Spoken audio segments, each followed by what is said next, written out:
Okay. Oh, Peter, go ahead. Thanks, Green. A follow-up about the MAGA Republican attention. So if we're all in agreement that it is incorrect to say the 2020 election was stolen, what about the 2016 election? Look, I'm not going to go back to where we were or what happened in 2016. We're going to focus on the here and now. We're going to focus on what's happening today, this inflection point that the president pointed out very clearly, very decisively in a few speeches about what the country needs to do at this time to bring the country together. And he believes that's where majority of Americans are when it comes to protecting our democracy, when it comes to protecting our rights, and when it comes to protecting our freedoms. That's what we're going to talk about. That's what we're going to focus on where we are at today. But just in trying to understand the new attention on the MAGA Republicans, you tweeted in 2016 Trump stole an election. I was waiting, Peter, when you were going to ask me that question. Well, great. Here we go. You tweeted Trump stole an election. You tweeted Brian Kemp stole an election. If denying election results is extreme now, why was so it then? let's be really clear. That comparison that you made is just ridiculous. I have been. Well, you're asking me a question. Yes. Let me answer it. And you said it was ridiculous. I was talking specifically at that time of what was happening with voting rights and what was in danger of voting rights. That's what I was speaking to at the time. And here's the thing. I have said Governor Kemp won the election in Georgia. I've been clear about that.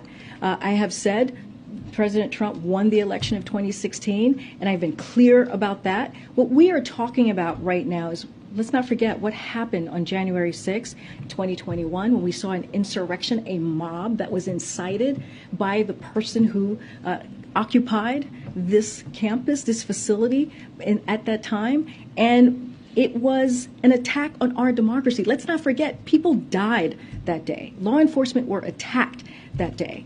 That was the danger that we were seeing at the time. That's what the president has called out, and that's what he's going to continue to call out. So yes, when you have MAGA Republicans, The National Assessment of Educational Progress has this new testing that shows that 9-year-olds lost ground in both math and reading in pretty dramatic ways as a result of the pandemic.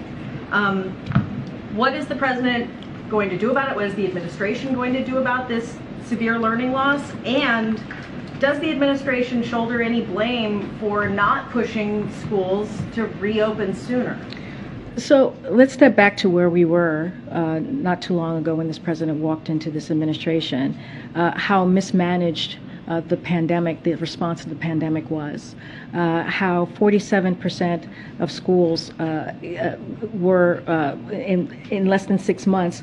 Our schools went from 46% to open to nearly all of them being open to full time. That was the work of this president, and that was the work of Democrats, in spite of Republicans not voting for the American Rescue Plan, which $130 billion went to school to have the ventilation, to be able to have the tutoring and the teachers, and being able to hire more teachers. And that was because of the work that this administration did. We were in a place where, again, schools were not open. The economy was shut down. Businesses were shut down. And what we have seen is, we've seen the numbers, but I think that's what we see. That's how we saw it. It shows you how mismanaged the pandemic was, and how the impact of that mismanagement had on on kids' progress and academic well-being. And so, again, our priority remains to make sure states and schools and districts are using these funds, that $130 billion. This is going to go again to tutoring, to more teachers, real solutions to make sure that our kids are getting what they need. And, every Republican Congress voted against that money. That is the reality. We had to do this on our own.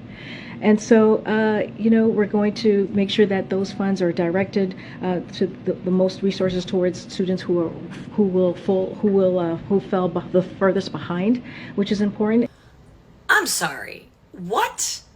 Did the White House press secretary actually just try to tell us it was the Democrats who tried to open schools and get the job done for the American children? This is an easy one to solve. You don't need to be brilliant. You don't need to be a rocket scientist. Why were schools in California closed so much longer than schools in Florida, for example. The Republicans are the ones who fought against mask mandates, fought against vaccine mandates, got our kids back in school right away. The lies coming out of this administration and this White House are getting more brazen and bold by the day, and the American people realize it. And it's time that we really make some changes, because these lies have to stop. I think the word is gaslighting. Enough already. Republicans got the schools open. Conservatives wanted us to have freedom to let our kids learn about math and English and science as opposed to transgender issues. They are lying about everything, and enough is enough.